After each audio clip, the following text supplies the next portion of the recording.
Can I have that? Can I steal what you just said? Because that's fantastic, and I've never thought about it like that.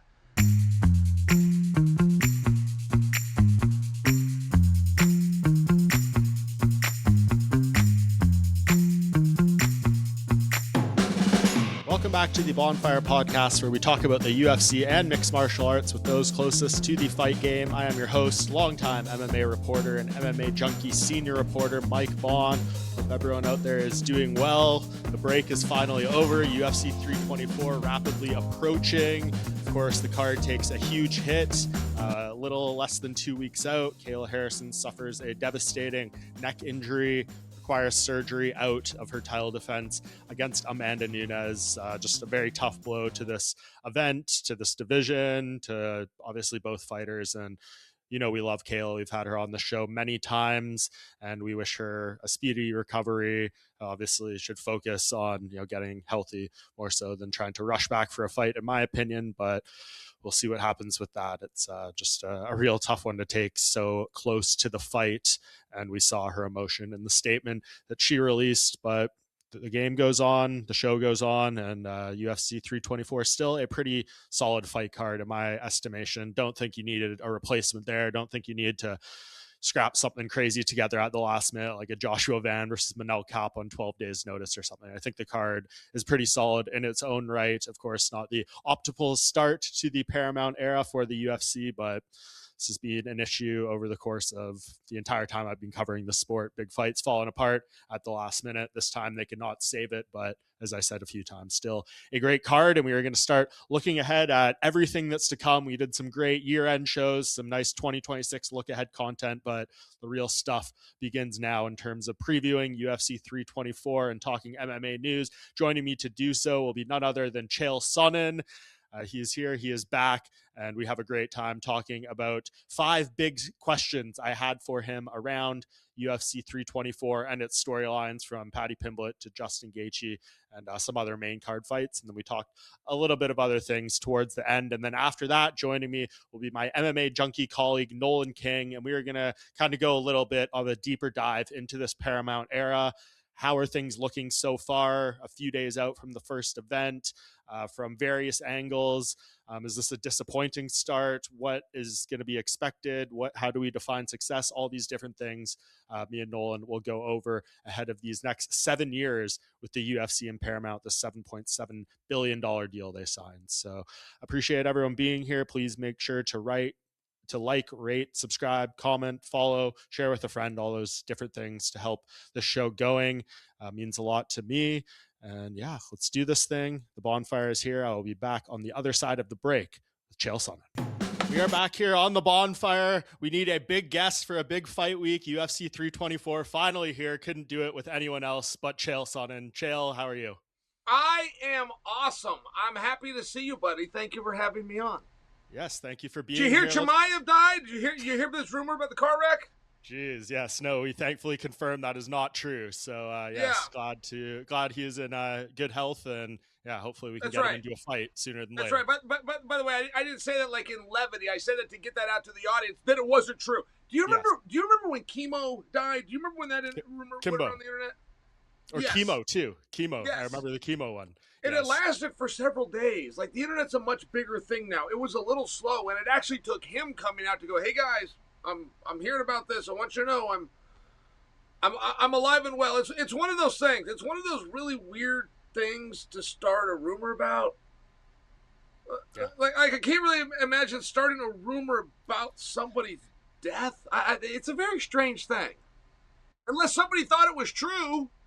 Yeah, I mean, you got to confirm these things with multiple people. I mean, it's the whole thing. This is journalism 101. This is what they teach you on day one, Chael, when you walk into a class. So it's disappointing that it's still happening, but nevertheless, he is okay. I confirm that. So let's get right into it, Chael. All right, UFC 324. You know what? Fine. What is yes, it you I got 5 big questions for you around Fine. UFC Go. 324. Okay, so question 1, Chael. What is everyone so wrong about when it comes to Justin Gaethje versus Paddy Pimblett? I saw you post this on Threads. This was a Threads exclusive. Everyone's wrong about Gaethje versus Paddy. What is everyone wrong about? Okay. The basic storyline here that's lazy, it's very lazy, and it's very 1993-ish, by the way, is that you have a stand-up fighter versus a ground fighter. If Paddy can get him down, and he wins. And if it stays on the feet, then Gaethje wins. And I know that those of us that have been around from the beginning, like have that instilled somewhere, but we haven't really seen that in close to 20 years. What would be a great example? Conor McGregor had just boxed Floyd Mayweather, so we all believe that, if he was standing up with Khabib versus on the ground with Khabib, and then, the big shot of the night was landed by Khabib. I don't know why that example just came to me. I guess I'm just sharing with you. We don't really know that Justin Gaethje can't protect himself on the ground. He is an All-American wrestler, even though he never uses it. But we also don't really have evidence that Paddy the Baddy can't, punch and clinch and kickbox. And it's just one of those things. I feel like everybody's got that wrong. By the way, Justin Gaethje, I thought, would be the favorite going into this fight. I was a little bit surprised he was a 2-1 underdog. And I wonder where that comes from. Maybe because he's the older fighter. It's a very strange thing. Like in most sports, you get credit for experience. It's like, well, he's got the experience, or he's done more main events, or he's had more title fights. But you don't in this sport. It's like the guy with less has the advantage. Less years, less fight, less miles, less main events, less title fights, less rounds, less octagon time. And a lot of times, historically, that does turn out to be true. I don't know why that is in our sport, but I just feel like the Paddy Gaethje story is a little upside down. And it is interesting. Paddy Pimblett did a media scrum and a media workout at the Apex, and he said that his goal is to knock Justin Gaethje out. Everyone's underestimating him on the feet. He does not plan to take him down, all that stuff. So it seems like he's very confident. And his quote was, Justin Gaethje's kind of a boxer with leg kicks. I'm a complete MMA striker.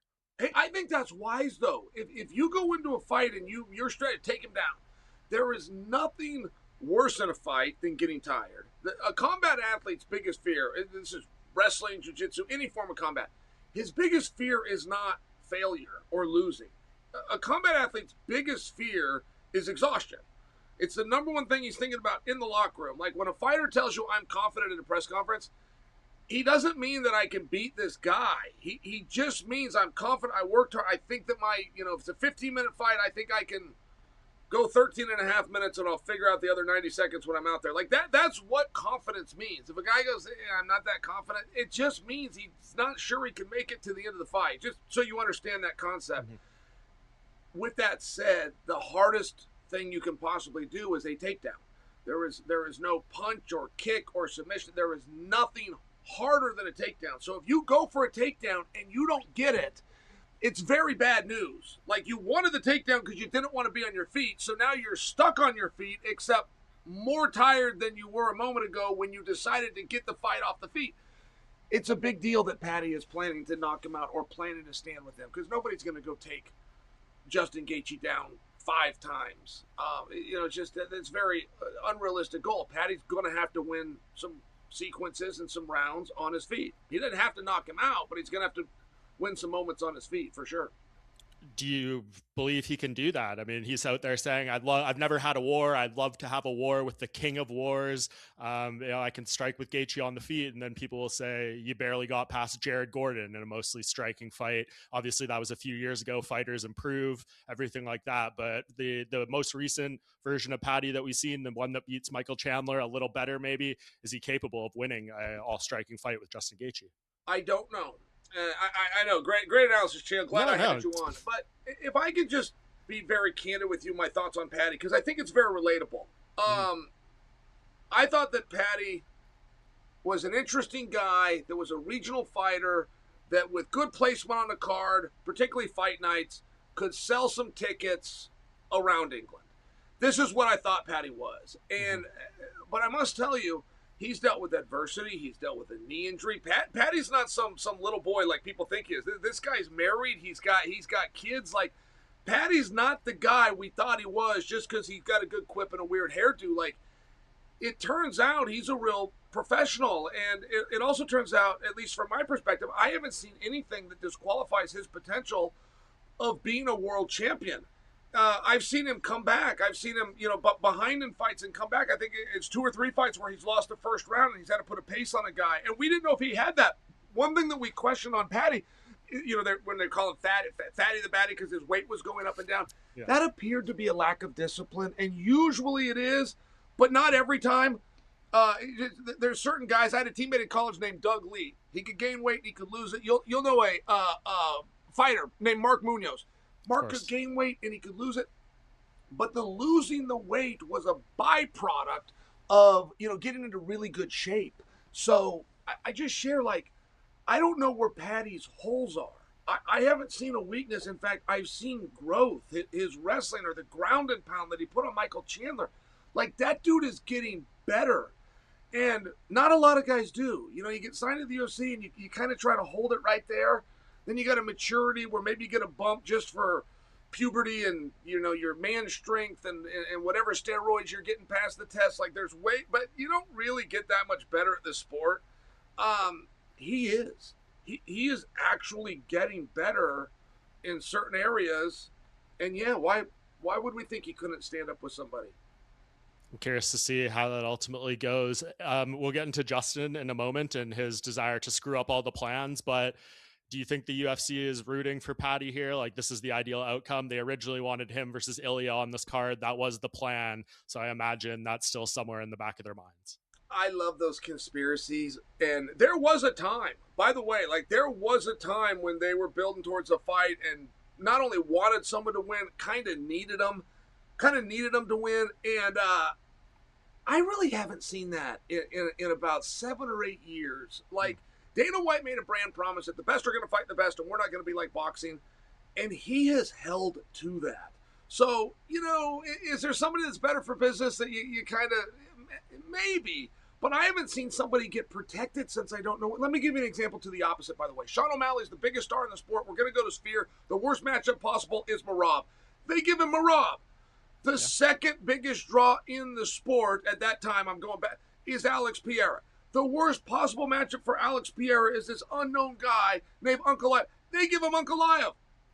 They brought their 2 biggest stars down back to back, and they knew that was going to happen. I mean, the days of them protecting somebody or wanting someone to win. Let me just tell you as a fan, by the way, I'm guilty of it too. Like, there's times we'll go into a fight and I go, okay, I want this guy to win so that I can get this matchup. And then all of a sudden, something changes that really fast. Like, I really wanted to see Arman Tsarukyan take on the winner, Charles Oliveira, Ilia Topuria. And then all of a sudden, Patty jumps in the ring and steals all the thunder. So, okay, now I want to see Patty versus Ilia, and we'll get to Arman in a minute. And then Gaethje comes in out of nowhere, and it ends up being a main event over the women's fight, which is just enough drama to get my interest. So, I don't know. Is there anybody that we actually want to win? Like, there's a story in so many different directions, particularly at 155. It is such a good problem to have where Lerone Murphy is going through it right now. And it's not fair and it's terrible for him. But I'm just sharing, like, that weight class has 3 or 4 guys that have an argument. Ilia, there's 3 or 4 guys that have this argument, and their argument's really good. But you have to choose one of them. So, yeah, sure. Do they want him to win? Sure. Do they want Gaethje to win? Sure. I think, what do we all really want? I think we really want Ilia back. I think Ilia is a massive star. I don't really know what's going on there. He's been a real stand-up guy. He could have held up the division. He could have faked an injury. He didn't. He tried to give the belt back. He told the truth, which is, I'm not going to fight for a little bit. I'm not injured. He tried to give the belt back. They didn't accept it. Question 2 on Justin Gaethje. How does him winning impact this whole lightweight title picture? Because we talk about the storylines, we talk about the heat. Justin Gaethje doesn't have heat with any of these guys, really. Like, Patty has an issue with Arman and Ilia. Ilia has an issue with Arman and Patty. Justin has nothing with anyone, just besides the fact he wants what they have, and that's the belt. So, like, him winning, I think, is maybe the least interesting of all possible outcomes as far as pushing this division and making it the most interesting going forward. Can I have that? Can I steal what you just said? Absolutely. Because that's fantastic. And I've never thought about it like that. The odd man out, if you're looking at promotion, you're exactly right. It's Justin Gaethje. I mean, Justin Gaethje's big seat at the table is what Anik says about him. He's every fighter. He's your favorite fighter's favorite fighter. Yeah. That is a very interesting point by you. And that's not going to change. Like, he's too much of a veteran. He's too much of a veteran. And there is something weird. I went through it, too, when I stuck around in my career. There was something weird about calling out the younger guy or teasing the younger guy. There was something about it when you become the respected one in the locker room because of seniority where it gets weird. It gets weird to go out and tease or poke your finger in somebody's chest. So that is a very good point, man. What are they going to do if Gaethje wins? Like, I think he works. He's just a main event guy, but you're right. The press conferences and telling the story, and why are we here? I need that as a fan. Like, I've seen enough cage fights. I need to know, why are we here? What does this matter? What is your problem? What is your deal? And it's a very real thing. I ended up in that spot one time, if I can tell a quick story. I was fighting on a Monty Cox show. I was out in Chicago. And I get in a cage with a guy named Terry Martin. And Terry Martin was an old wrestler. I knew him from our wrestling days. He always had a singlet on. When I get ready to fight him, he takes his shirt off. The poor guy had been shot. But he'd been shot like 6 times and survived it. Yeah, I'm looking across the ring at this guy. I don't know anyone here. I got paid $500 to fly in on 1 day's notice. And I'm literally thinking, I don't know this guy. From what I do know about him, from wrestling days and seeing him around, I like him. I got no... What am I doing here? Why? I'm literally in the cage thinking, why are we about to fight? And just then the referee points and goes, are you ready? And it's like, yeah, I guess. But it was a real thing where you kind of need a why. I love the Terry Martin name drop. I was first UFC event I went to, UFC 67. I believe he got knocked out in 14 seconds by James Irvin. Yes. Shout out to that name too. So yeah, James Irvin gave him a flying knee. Yeah. And I had never been mentioned on the UFC. I'm a huge fan. I'm at home watching my buddies. And James Irvin credited me. He said, hey, my buddy Chael Sonnen fought him and hit him with a few flying knees, so I threw this flying knee. I never had a beautiful... James Irvin was so... Remember, he was all ripped up, and he hit this beautiful flying knee through the air. But he said my name. He said my name on the UFC. So all my friends thought that was really cool, and I did too. But I remember that. Terry Martin could have been a champion. But he did play a risky game. He go out and box with guys like Vitor. He boxed with guys like Chris Lieben, that were, at all times in their career, one punch away from ending your night. And he ended up on the wrong side of it a few times. But Terry Martin could go with anybody. Terry Martin's a tough son of a bitch. Yeah, he got shot 8 times and lived. Terry Martin qualifies as a tough guy. Absolutely. What do you think of the whole Justin Gaethje retirement element? Like, you imagine he's not going to have a better chance than this to touch a piece or any UFC gold again. Is this it for him if he loses? Trevor Whitman making some comments about the future. Ethan goes down every day and he gets himself the same coffee. And every day when he goes, I cross my fingers that he's going to bring me one too. How do you like that? Huh? There you go. It's disgusting. It's cold. He gets cold brew and he puts a little cream. Like, see how pretty this looks? It's disgusting. It's cold brew with cream. This guy's all skinny and fit. I don't think he eat carbs or something like this. Terrible coffee, but it does its job. What was the question? Why are you distracting me? What is your question, Bohan? Is this Justin Gaethje's final fight? Remember that time you got married and you didn't invite me, you little prick? You little I do prick. Remember that. And then you tell me, oh, I can't do such and such because I'm getting married. It's like, I'm not going to come to Canada. You throw the invite out. It's just something you say. I'm not coming. I would have sent you a gift, though. I'll be at your next wedding. I hope you've learned your lesson. Yes, I have. Very much so, Chael. What's the question? What's Justin Gaethje's future? Is this going to be his final fight if he loses? I got to take him at his word. Okay. This is cutthroat, but it's a cutthroat business. I really like Justin. I like to be respectful when I speak about Justin. There'd be no reason to fight anymore. There'd be no reason. The UFC is for people who are champions or are future champions. And once you prove, at least in theory, there's exceptions, but once you prove I no longer qualify as that, I for sure am not going to be champion. In theory, your time is then done. Justin Gaethje could get more fights and Justin Gaethje would be shown exception, but I don't know that he would want that. He is a true competitor. I mean, he really wants to be champion. That's what this whole thing's about. He's got one of the great coaches ever that doesn't quite get enough credit, Trevor Whitman. Trevor gets credit, but not enough. Trevor Whitman is truly a special mind when it comes to MMA. Leader of men. But Trevor said this is our last run. Trevor's not looking to train guys and spend time. I mean, he's looking for the next champion. So I'm going to say yes. I don't think Justin, I think he puts the gloves down. And that concerns me, by the way. You know, when a guy starts talking that way, historically speaking, it doesn't go their way. But not every time. You do have to wonder, why is he speaking that way? And, you know, it's the famous story of burning your ships.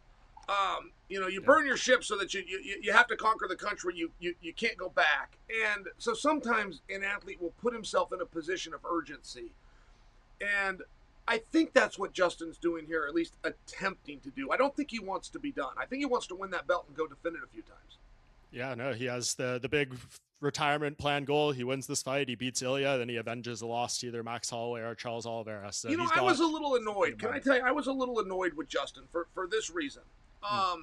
He said, you know, here's what I've done. I've done X, Y, and Z. I deserve a title shot. Give me a title shot or I'm out of here. I'm going, wait a minute, Justin, in your last 4 fights, 2 of them were for a title. It was for the BMF title. In fact, you were the champion. You're the one that brought the belt to UFC 300. And the reason I was annoyed with him is I felt like he was taking his own glory away. I feel like the guys that win the BMF don't really know what a big deal that is. That's a very rare title, and it's a very real title. We have 3 titles in the UFC. That's not very many. You got an interim, and you got the undisputed, you got the BMF. I mean, that's just the game that we play. And he should have been more proud, and he should have recognized those as championships. I do. I recognize it as a champion. If somebody said Justin Gaethje was never champion, I'd say he was a 2-time champion. He was an interim champion. He was the BMF champion. Justin Gaethje is one of the most successful fighters there's been. Yep, and he can be the first 2-time interim champion if he wins this one. So we'll see what happens there in the main trail. Well, look at Ilia Topuria, by the way. Look at Ilia Topuria. If it wasn't for paperwork, if it was just competition, he would have been simultaneously the 45-pound champion, the 55-pound champion, and the BMF champion. I mean, imagine that poster. That would have really been something special. Just how good is Ilia Topuria? You know, I've asked some 55-pounders privately, big names. I've asked Gaethje, I've asked Poirier, I've asked Chandler, I've asked some big names privately. Hey, man, is this guy as good as they say? And all of them are like, oh, yeah, he's frightening. I'm like, really? You know, these guys are really successful. They're not scared of anybody. They've been there with everybody. I go, really? Have we seen enough? Have we really seen enough of Ilia to decide that he's pound for pound the greatest fighter in the world? And they're like, yeah. His boxing and his hands and his wrestling, it's like, okay. I mean, if those guys say so, who are you and I to argue, right? Agreed. Yeah. Are you confident he fights the winner of this? Seems like things are maybe getting better on his end. Patty said he would fight Arman if it came to that, if Ilia's not available. But is your expectation that sometime in the summer we see this title get unified? No. Now I will take him at his word. I just haven't heard him say that. And he used some interesting wording, at least from what I saw. And he used the term quarter. He said, I'm not going to fight in the first quarter of next year. And, you know, so you get the calendar out. That's not really how people speak. You know, he said quarter. But he didn't say, I'm going to fight in the second quarter. Or he didn't say, I'm going to fight in the third quarter. His exact words from what I saw was, I'm not going to fight in the first quarter. Yeah. So, and by the way, if I may use this as an opportunity, let's talk about Tsarukyan real fast, because we need to get him a get out of jail card. He has paid whatever debt we believe that he owes. When he went out there to be a backup fighter that night, when he went through a training camp, when he got licensed, when he flew out to Vegas, when he made weight, when he was willing to go in on 24 hours notice against possibly Oliveira or possibly Ilia Topuria, that moment is when we were even. He then went a step further and went and fought Dan Hooker. Now, that the headbutt was bad. Tsarukyan's got a switch. He needs to control his switch a little bit, but he's taking grappling matches and wrestling matches, and he's doing interviews, and he's speaking well about the company. And at some point, you got to forgive a guy. We need to forgive him. Do you agree with me? We need to forgive him. 100%. That dude is special. He's great. Let's not take some of his best years away because we're mad at him. I agree. And he's, doing the grappling matches. He's making weight for those. He's getting exposure on it with all these streamers. Like, he's very out there. So yeah, he needs the opportunity this You want year. to know So what hopefully. I want? You want to know from Tsarukyan? I want him to invite me to a dinner. Yeah. He's like Yeah. eating camel, and he's always eating lamb, and he's got. I know. I really want to go to one of those meals. Chael, let's rip through these last three because I know you got a hard out. So question 3 here. How worried should Merab Dvalishvili be about these bantamweight fights at UFC 324? I believe he does not have a contract signed for his trilogy fight with Petr Yan, even though he said he expects it. We got Sean O'Malley there against Song Yadong. We got Umar Nurmagomedov against Davidson Figueiredo. Who knows what could happen with a spectacular performance? Are you kind of worried if you're Merab going into Saturday night? It's Merab is a big star, and nobody's a star until they're a star. I've been around Merab when nobody knew what a Merab was, and I've been around Merab at times where you can't even get to him. The crowd is so big. And I watched it happen. I happened to be there in California. He was a co-main event. It was against Nurmagomedov, but that was his coming out moment. He was already champion, but he wasn't over. That's when he got over. So I think there's something very big. I mean, everybody has to worry. Nobody's guaranteed anything. But I think that Merab's got a lot of options. One thing that people are not talking about, and they're going to at some point, and it's a conversation that Merab has to kick off, he's going to be a 45-pounder. And so all of a sudden you have all sorts of different parity. Like, he's going to stay at 35 and try to do this thing with Petr Yan, but he can't make 35 for very much longer. He just can't. He's just a big guy. So I think he can get a title shot at 35, and he's going to, but I've never seen a way to get a fresh coat of paint and get new, fresh opportunities quite like changing weight classes. Generally, historically speaking, you change a weight class, you win one fight, you go right for the belt. But I only share that with you that not only will Merab get a title shot, Merab is arguably a number one contender at 2 different weight classes. Which fight interests you the most out of the 3? Petr Yan versus Merab, Petr Yan versus Umar, or Sean O'Malley? You can't get that kind of analysis anywhere. Sometimes I hear the words I'm saying to you, and I hear the brilliance, and I understand why you invited me on. What's the question? Which fight interests you the most for Petr Yan? Sean O'Malley, Umar Nurmagomedov, or Merab? Okay. Sean O'Malley. Controversy, first fight. I remember that one. I was cheering for Sean, in full disclosure. I did not think they were going to raise Sean's hand.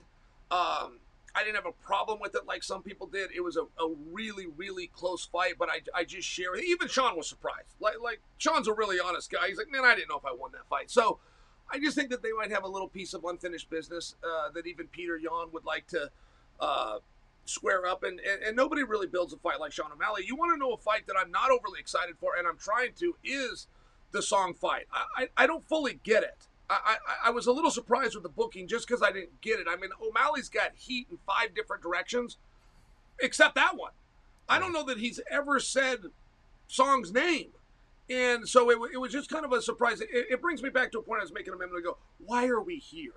And I'm not clear on this fight. Is this a number one contenders fight? Does the winner fight for the belt? Is that for sure?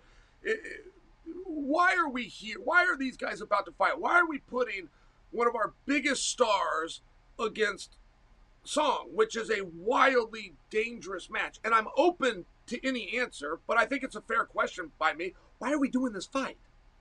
Yeah, I assume it was because of the matchup. Maybe someone that will stand with Sean, but we'll see. Yeah, and I mean in a good way, by the way. I don't mean in a negative way, but I just think, there's a week to go, and if these guys are going to go out and do media, I hope that they answer that question.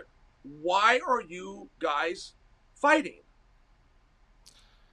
Question 4, Chael. In 2026, are we going to be talking about the winner of Derrick Lewis versus Waldo Cortez Acosta as a legitimate heavyweight title challenger? Not just like, oh, they're in the thing, like, oh, this guy could actually be scheduled to fight for the belt this year. No, in short. However, I've never seen opportunity. Like I could tell you how to win the Super Bowl. I could tell you to go to college and get drafted and make a team and make the playoffs and have more points than the other guy and do that over and over, and all of a sudden you win the Super Bowl. I could tell you on any sport. I could tell you how to win the Olympics. I could tell you how to be a state champion. I can't tell you how to get into the UFC. It's a huge question that every fighter will ask. I mean, I've been asked this a million times by an aspiring fighter. Hey, how do I get in the UFC? It's like, well, let me tell you what most guys do. But there is no answer that I've ever given better than be ready at all times, scour the internet, and contact the matchmaker when somebody pulls out. There is no better answer than being ready on short notice. Now, I tell you that whole story to let you know. The fans would love nothing more than to see Derrick Lewis in a title fight. Derrick Lewis matches up kind of interesting with today's heavyweights. Like, the only guy that's going to really run through Derrick is a really good wrestler, of which isn't currently signed to the UFC. We've never had a time, an era, where we have no wrestlers. I came through the NCAA. I'm not just talking about we don't have Olympians or medalists. I'm not just talking about we don't have NCAA All-Americans. We don't have anybody that's been in the NCAA tournament.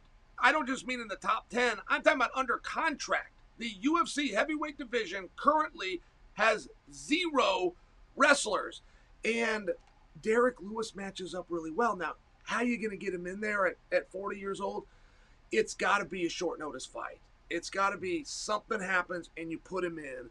And by the way, if you were to throw him in on a week's notice against Tsarukyan or even against Tom Aspinall, he's got a real chance. He's not as good as those guys, but he's ever been as dangerous as those guys.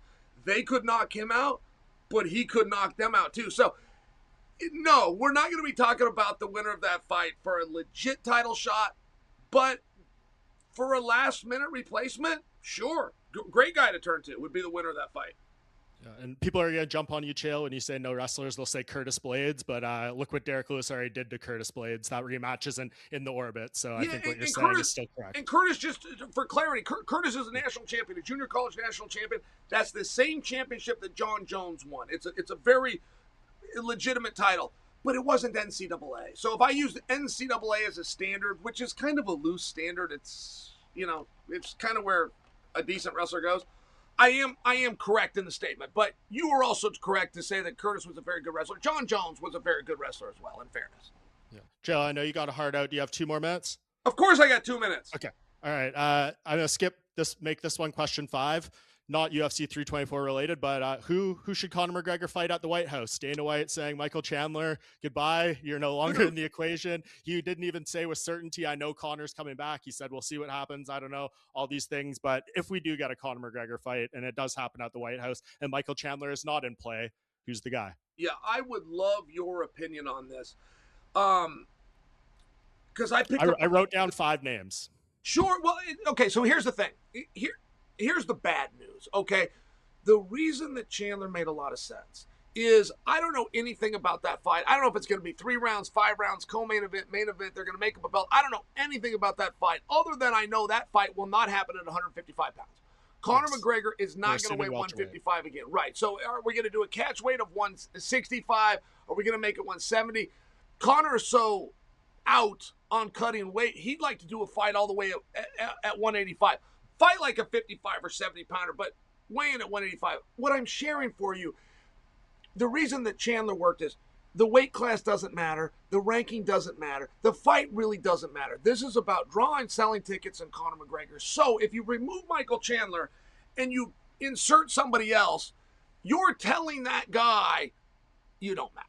You're telling that guy it doesn't matter what you weigh. It doesn't matter what the rankings say. You're headed nowhere. Go out there and fight Conor and have some fun while you're doing it. So my larger interpretation was just that Conor was off the card. I know that's not what was said, but why would it not be Chandler? I mean, Chandler does make a lot of sense. One thing about McGregor, and I got to give him credit, is because Red Panty Night is very real. Like, fighting Conor McGregor is a big. Conor has never come off of that. Conor has always said, I get to choose. I do what I want, which is accurate. But he's always said, I'm giving it to Mike. Even when he's teased him or joked around, he's come back. He had one just 2 weeks ago where he was acting like he was going to fight Floyd, but he finished it by saying, just kidding, Mike. He's always attempted to fight Chandler. That's the right fight. I got to give Conor credit for that. So the 5 names I wrote down, from realistic to maybe crazy, I wrote down Jorge Masvidal, Nate Diaz, Michael Morales, because I do know, Chael, that was a fight discussed for Conor McGregor at one point at welterweight, which seems crazy. The winner of Max Holloway versus Charles Oliveira for the BMF, and then if you just wanted to go absolutely insane, Islam Makhachev for the welterweight title. Those are the 5 I wrote down. I don't know if it'll be any of them, but any of those jump off the page for you? Oh, absolutely. Nate Diaz, George Masvidal, huge stars. That would be a lot of fun. That's just not the direction that the UFC would go. It's just not. It's just not what they do. I mean, I'll give you a booking that was announced yesterday, but Joe Pfeiffer versus Israel Adesanya.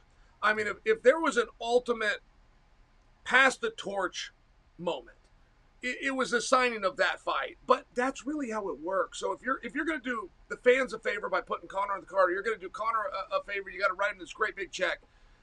It's not going to be about fun. It's going to be about somebody that's going to come in, grab that can come back and do 2 or 3 more fights for the company. And that would disqualify Nate or Masvidal, in my opinion.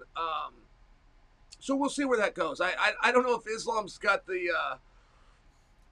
I like your list. But my guess is first and foremost that Conor's not going to be part of this. That Conor's fully retired. Secondly, if he comes back and they write that check, they're going to give him a real guy.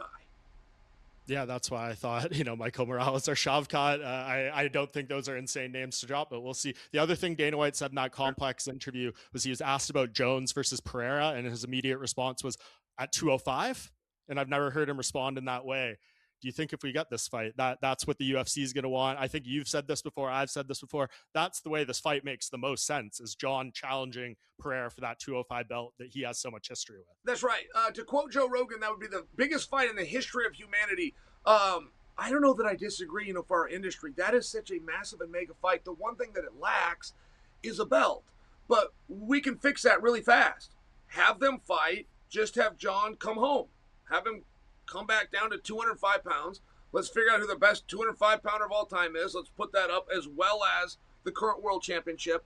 So I really like that Dana said that. It sounded like Dana was open to the fight, but it's like, guys, work with me a little bit here. Pierre, you're a 205-pound champion. Defend your belt. John, you're a 205-pounder. Come back and, let's do it for the belt. It makes a lot of sense. I don't predict that will happen. I think that John wants to be at heavyweight, but I do like the idea. And just very quickly, lastly here, Chael, I'm very, I love the media side of things, the talent. You guys are also great to me.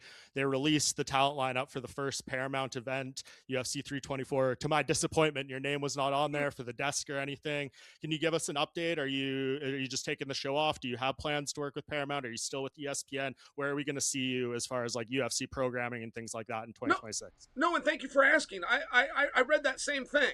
I read that same thing and also was looking for my name. And I haven't missed a pay-per-view in 7 years, which I say is of great fortune. I'm a fan. I'm just a fan first and foremost. So, it's very cool to be there. I do plan to participate with the new crew and Paramount. And I even plan to be at this event. I wasn't on the list and nobody's told me that I am. Like, my phone hasn't ring. But I do plan to be there. So maybe that's arrogant, but I do think I will be at T-Mobile next Saturday. Okay, awesome. And do you have a deal with Paramount yet, or is this things being worked out? I think that we do. Okay. Yes, I think that we do. There was nothing signed, but I believe that I will be part of Paramount. Awesome. Well, I can sleep easier tonight, Chael, knowing that you are going to be a good place. We'll see more of you. Thank you so much for doing this. It's great as always. UFC 324 coming up, Chael. Always appreciate your time. You've been in such a rush. Ever since I've got here, you've been trying to get rid of me. You told me you had a hard out, Chael. I know I told you I had a hard out. That doesn't mean that you talk faster and you try to cram me. Your job is to try to stall and get me beyond it, and then me to come in and say I've got it. You know what? Just forget it. We'll do this another time. Goodbye, Mike. Goodbye. Joined now on the Bohnfire by my longtime MMA junkie colleague, Mr. Nolan King, and we are going to take a look ahead a little bit to this Paramount era. But Nolan, first of all, how are you doing, man? I'm doing well, man. Excited to be back on. I think I came on like episode, I don't know, it was pretty early on, but it's been fun to see the 7. So it's been fun to see the channel grow, and I'm excited that I'm not, I don't have a behind the scenes ban or anything on here. So no, it's good to be back. Yeah. Appreciate you, man. Yeah, it's a lot to talk about. It's really interesting, right? Because we've been talking about this for months now since this deal was announced between the UFC and Paramount, and seeing how it would go, how the fight cards would come together. And sitting here right now, around a week out from UFC 324, feels like maybe not the ideal start. I mean, of course, from the fight card itself, you could say we don't get, I think the headliner they were looking for, Justin Gaethje versus Paddy Pimblett, is a good fight, but it's not Ilia Topuria versus Paddy Pimblett or the various combinations they were looking for. And then we get hit with this Amanda Nunes, Kayla Harrison fight cancellation, pretty significant injury for Kayla. I guess let's just start there. I mean, how the UFC is not unfamiliar to the stuff they've had. John Jones pulling out a UFC 200 on 3 days notice. So like they've experienced it all, but what do you just make of, I guess, this on the fight card side, rocky start? Yeah, I mean, it's been a while since we've hit this sort of injury bug, right? That makes you go, wow, like that's a massive fight we just lost. Like maybe the last one was when Conor pulled out against Chandler, but that was a little bit different. You had like a month, to kind of figure out what was going to go on. This, the week before, not ideal. The Paramount debut, which I think it was a good card, but you would expect them to come into a new era like this with a bang. And so to have like a solid pay-per-view event start, like, okay, 2 title fights, they're both kind of intriguing. You can make arguments that maybe the interim title doesn't really mean much, or it's just something that's a little bit slapped together. But I think at face value, it's a very interesting matchup, right? And then you had this fight, which was a tremendous supporting act. There were a whole host of people that thought this should be the headliner. And so to lose it, even though you have a card that has a handful of contender fights below it, yeah, man, it stings, I think for the moment, they needed everything they could get for this debut, and they seemed not to be able to get the biggest stars, the biggest fights, and then to lose arguably the biggest one on the card is a tough blow. Yeah, very tough. Okay, let's rewind a little bit, I guess, to before this. They signed this deal. We kind of knew that it was going to take a little time. They want to respect their partnership with ESPN, but as we get to the UFC 323 in December, we start seeing all the stuff come up, the press conference, the promotion. Just leading kind of into this week, we're now seeing the social media side of the Paramount deal come up. Interviews on their new YouTube channel, Twitter accounts, Instagram accounts, all these things, the announcements of the talent that's going to be on the broadcast, largely the same.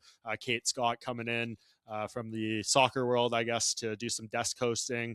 I don't know how frequent that's going to be, but I guess just what have you thought of the rollout so far and just kind of building towards this and what we've kind of seen like on the various things? We saw some promos during the NFL wildcard games. I'm sure there'll be more in the divisional rounds. What have you just made of, I guess, all the shoulder elements of this? Yeah, I think it's been solid. I wasn't with Junkie when the ESPN deal started. I was hired like a few months after that. So I don't really recall, like from a PR perspective, how ESPN did. Was it just, I don't want to call it a honeymoon phase because we haven't even hit the wedding yet here, but was there just this really big push at first to try to get people to know that the UFC brand was on their network and kind of going all out? But I think Paramount's done a really nice job with that. Like you said, I think integrating it into their other programming. I mean, we saw, even though it was a weird thing, the Golden Globes integration was something that got people talking. And it was a big stage for the UFC to be featured, even if it was kind of a weird, bungled sort of presentation. So that's been noticeable. The football advertising's been noticeable. Them running seemingly like kind of their Paramount kind of runs their own PR as well, which I think is very interesting. We even saw like them put out the Amanda versus Kayla news where it seemed like they did independently confirm it ahead of time, which, they're not ESPN. They're not a sports website. So they're going an extra length here. They have CBS Sports, but it's not the same sort of beast as ESPN. So I do think that they're putting in effort, which is very nice to see. It'll be interesting to see if that's going to be a continual thing or if it's just this moment in time. Yeah, I'm curious to see as well. I guess for you, you are the American. For us here in Canada, like it's same old deal. The pay-per-view is going to be $79.99 or whatever on Saturday, and basically everything is the same. But for you down there, like I know they're rolling out some fights, doing their kind of version of Fight Pass over there. I don't know if you've had the chance to stream anything through there, or what's kind of been your experience with Paramount Plus and maybe things you've heard from other people who use that platform? Yeah, so I did. I signed up for Paramount Plus a couple weeks ago. It was the first time maneuvering around with it, and yeah, I mean they're slowly rolling out backwards. I think back rolling like the catalog out. They've started with focusing on the more recent events and some of the superstars. They have the full uh, you know fight anthology of Conor McGregor, of Alex Pereira. So I think it's going to slowly expand. It's a little confusing in that you can't necessarily find everything, and some things you might have to find a weird way on there. But overall, I think the interface is good. I mean, to be honest with you, from a consumer standpoint, like the fact that this is, if you pay, without ads was what, like $120 for the whole year. That wouldn't even be two pay-per-views before. So I think it's a massive win for the consumer of the product, the hardcore fan who wanted to watch them all or did watch them all last year, all the events. So I can't think that cannot be understated, that this is a big time steal and a big time improvement for people's wallets on the bottom line. So so far so good. I would like to see what hopefully they can build out that the video library to have all the fights and make it a little bit easier. But so far so good. And we even saw John Morgan. I don't know if I think you caught that as well. Notice that they have multicam view pending for UFC 324. So I think that sort of stuff's going to go a long way. 100%. They had that early on Fight Pass. I remember we used to do stories on Junkie. It would always kind of be like the Steven Morocco special for big fights. You would listen back through the corner audio for both corners. And if something very interesting was said, maybe turn it into a story or a social or whatever. So yeah, it creates more interest. People started getting canceled and they had to stop. I think they took that away for a reason. Like it didn't just suddenly appear for no reason, right? So I'm curious. We know the UFC loves to control their broadcast more so than anything. So we'll be interested to see if that option exists, if there's a no commentary option some people have asked for, if you can just hear the raw broadcast. But it seems like what more could you ask for if you're a fight fan? I mean, the earlier start time, the removal of pay-per-view, and just this all-in-one subscription, like the building blocks are there. But I guess how are we defining success of this thing, right? Like I guess we'll start in the small thing before we get into the big picture. But like all these hits to this card, what do you think their measurement of success for UFC 324 is going to be, outside of the fights being good and all these things, but like signups, driving subscriptions, all these little elements that I'm sure they're looking for and trying to fold the existing UFC audience into the Paramount platform? Yeah, I'd be fascinated to know behind the scenes how Paramount's viewing this as a win. Is it just something they've accepted? Like, we have the UFC, this is great. We know that, we're going to see all the fighters at some point, yada, yada. But is the incentive gone? I mean, with ESPN, right?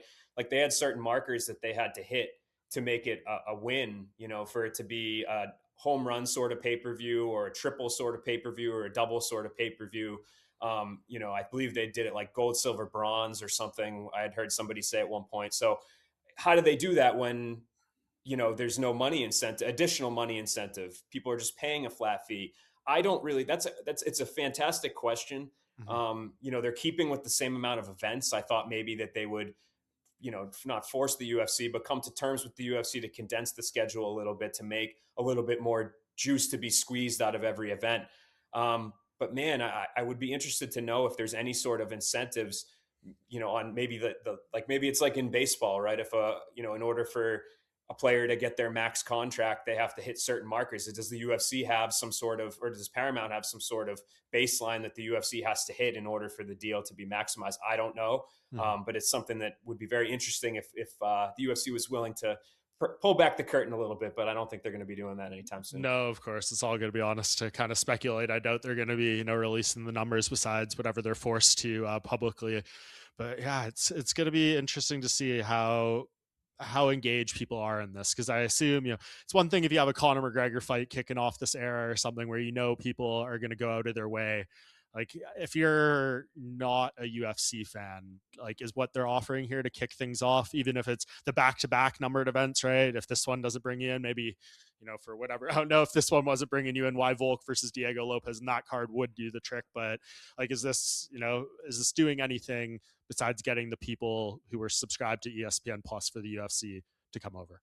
Yeah, I mean, it's so weird. I genuinely think the selling point is like, oh, we don't have to pay for pay-per-views anymore. So it almost, for the casual, for my friends that maybe they order a couple a year, kind of the big ones, like I think that that is a huge selling point now, where it's like, okay, even if this title fight isn't the biggest, best thing going, if it's not Alex Pereira, if it's not Ilia, if it's not Conor or John, like I can still see UFC title fights for a very low amount of money. So uh, I don't know. It's a weird one, right? Because on one hand, it's like I think the sport's in a really weird place too, right? Like even thinking of what the home run fights would be for the UFC for this event, I don't know if they would be viewed in the same way as like a home run fight from 2 years ago. Yeah. So that's something I keep considering too, is like, what was the max that they could have gotten here? And so that's kind of where I'm standing, where it's like, it's not a home run. It's not bad. It just kind of is what it is. It's the UFC product. It's title fights. It's the way they operate. But I do think that the deal, right? You're getting hundreds of dollars worth of value for $100. I think that's kind of a weird sort of like almost all the promotion that they need in some regards. Mm-hmm. And I wonder just about, I mean, we know almost all the Q1 fight cards at this point, fight nights and, numbered events. There's I think a couple of fight night headliners still to be made, but like, would you, I guess, assess what we have so far? Like, would you have expected something different? I think there's one undisputed title fight in the first quarter. We got an interim, we got a BMF, we got an undisputed. Obviously that was not the plan. They intended to have more than that, but given the way things have worked out, the fight night headliners, does it feel like this is their best foot forward? Or in the back of your mind is the things we've been hearing from Joe Rogan and John Anik and stuff, like, are they keeping bullets in the chamber to try to stack this White House card and this is why it looks like this? Or do you think maybe it would look like this regardless? Yeah, I mean, it is pretty cyclical to a certain degree. I think we've seen that before, right? Where there'll be like a quarter where it's kind of like you just feel like you're going through the motions, and then all of a sudden you'll be like, damn, that November pay-per-view is good and the December pay-per-view is good. So I think for better or worse, the reason that the UFC has become such a machine is their schedule, their ability to say like, we're going to maximize the amount of like do all these events, try to put on as many title fights as we can a year. But sometimes they essentially burn out of their resources, right? Like if you hit a time where you're having issues with negotiating, whether it's with Alex Pereira or whatever's going on right now with him, you've got champions like, or big fights, Kayla Harrison getting hurt. It can really set you back if you overextend and book too many title fights too quickly, right? I think that's part of the reason we end up sometimes with these weird matchups that, it's not necessarily the next guy up that's fighting for the title. It's the guy in fourth, the number 4 contender.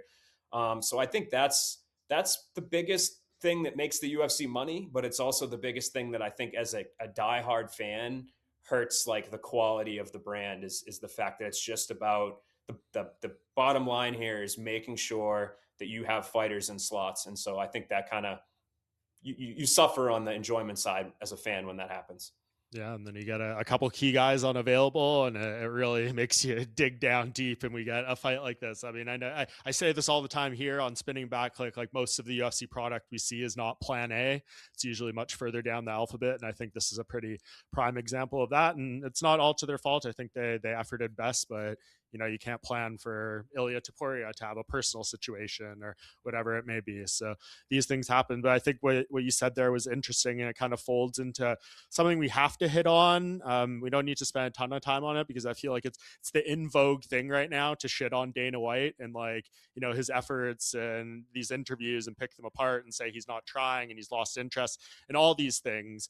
And I think there is some validity to that. I mean, like he said that thing about Volkanovski versus Diego Lopez in that interview with Complex. Like, if you don't like it, don't watch it. That's a line he's been trotting out for almost 2 decades now. But even when he would say that back in the day, and I remember because I had a moment with him, I think after UFC 176, when he'd give us the full 30-minute sit-down scrums and we would hold our cameras sitting around him in a chair. And I think it was after the first time it was reported that they did a pay-per-view below 100,000 buys. I believe it was Demetrius Johnson versus like Chris Carriasso, or maybe not him. Maybe it might have been Horiguchi or someone. It was in Vancouver. I think it was Ali Bagatinov, I believe. Yeah. And, we asked like Demetrius Johnson's one of the greatest fighters ever. Like, why aren't people watching him? And basically said that exact answer.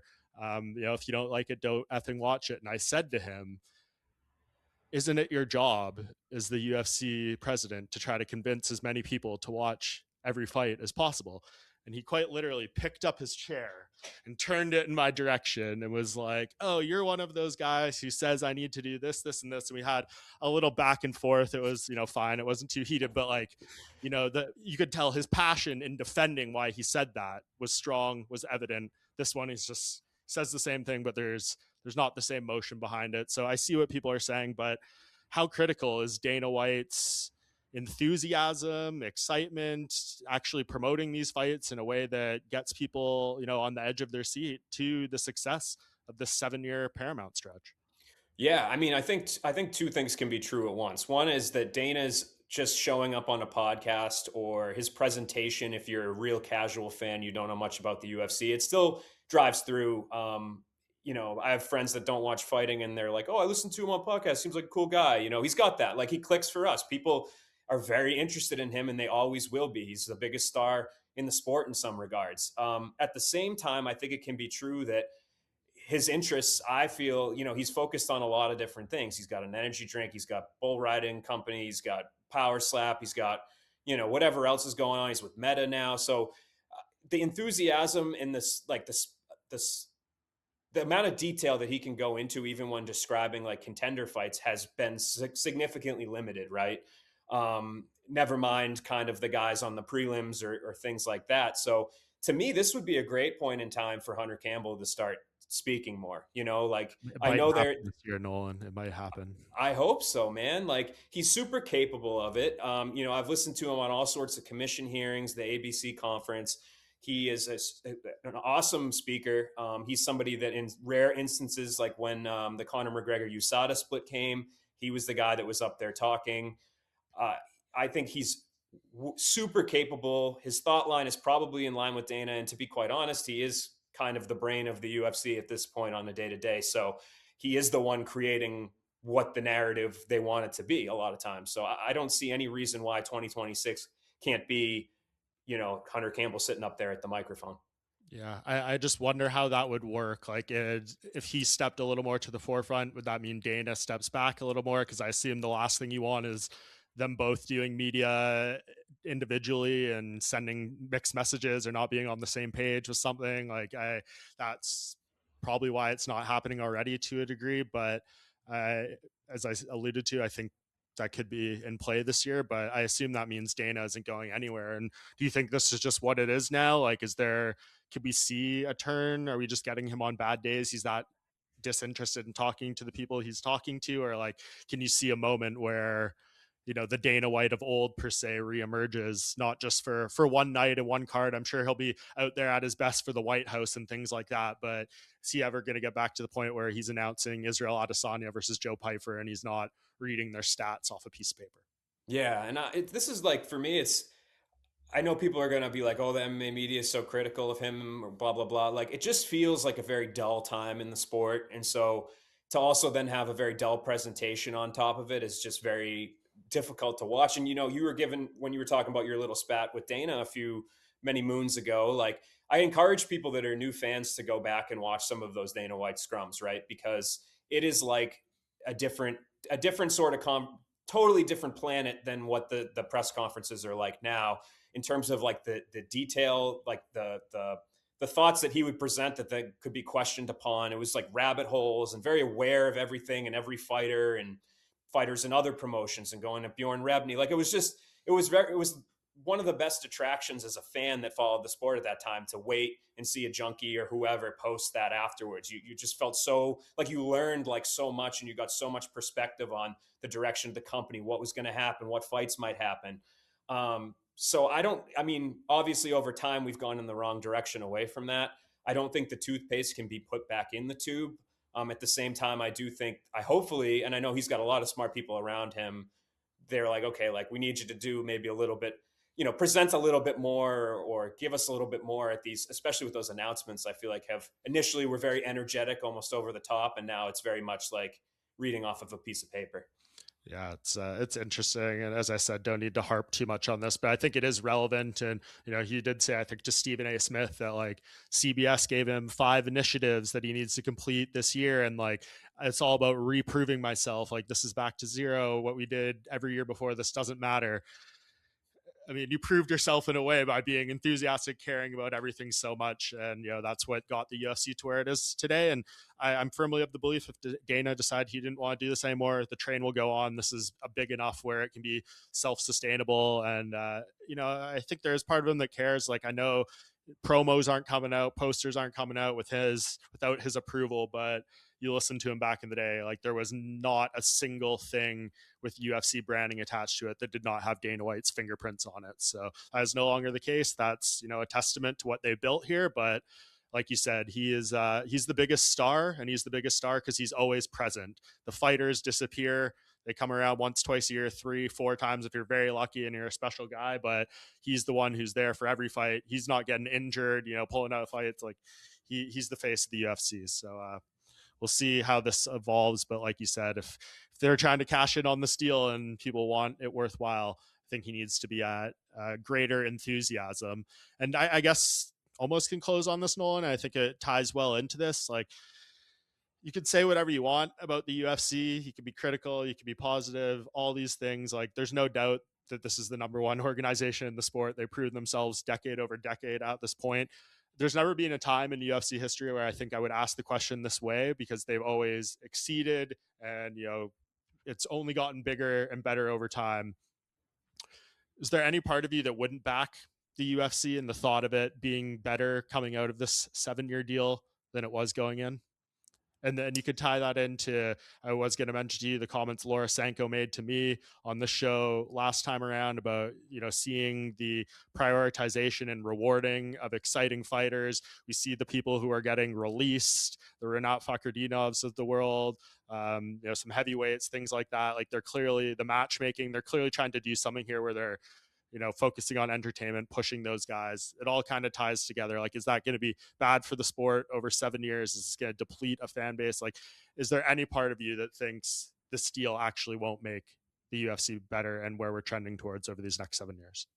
Yeah, I think the deal itself, if it maintains the status quo, I think we've plateaued or maybe gone backwards a little bit, right? So, again, accessibility for fans to be able to watch every card is huge, but I do wonder if it maintains this schedule, this pace, this amount of title fights on a card for 7 years, if it just becomes kind of like a restaurant. You go there, you have something, you're like, this is really good food.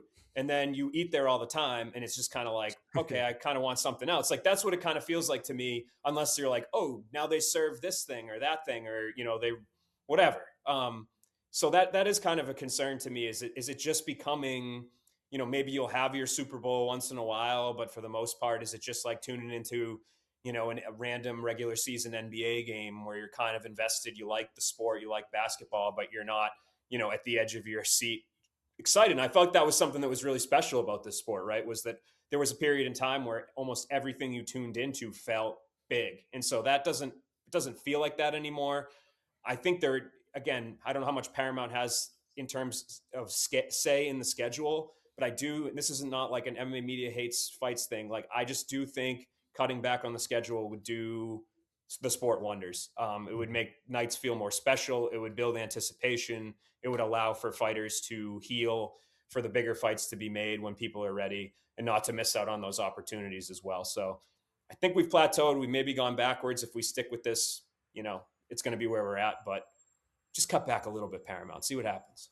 Yeah, we'll see what they do over the course of this deal, but yeah, it's going to be very interesting to see. I mean, to answer my own question, I guess I wouldn't bet against these guys. I think they thrive off being doubted and things like that. And 100%. Again, I hate to use the term rock bottom because I think we're like extremely far off from that. But historically, look, not just the UFC, anything, like sometimes a little kick in the ass just makes the world of difference. And if Paramount after year one is like, hey guys, like, what's going on here? This isn't quite what we were promised. Like, can we, accelerate the efforts a little bit more here? Maybe that's what leads to some of the things we want. So it's a very interesting time though, Nolan. As I said, doesn't change a ton for me up here, but I know it does a lot down there, and I'm curious to see how everything goes in Las Vegas. If anything is really different, or if it's pretty much just, same up until fight night, where you're ultimately just click and watch.